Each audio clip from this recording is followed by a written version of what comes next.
আমরা পাওয়ার সম্পর্কে যে ভুলগুলো করে থাকি, এক নাম্বার সবচেয়ে বড় ভুল যেটা করি, যে চোখ দেখানোর পর যে পাওয়ারটা তৈরি করব, কোথা থেকে তৈরি করব এই জিনিসটা অনেকেই বুঝতে পারি না।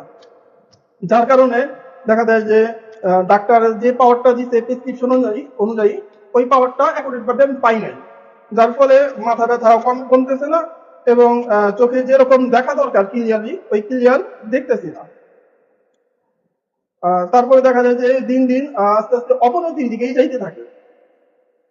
এই কারণে মেন একটা বিষয়, এই বিষয়টাকে খুব বেশি ফোকাস দেওয়া দরকার, যে আমি চশমা বা লেন্স কোথা থেকে তৈরি করব, ওই দোকানদার কি এই বিষয়ে অভিজ্ঞ কিনা, এক নাম্বার। দ্বিতীয়ত বিশ্বস্ত কিনা, উনি পাওয়ারটা কি আমাকে অ্যাকুরেট ভাবে দিবে কিনা।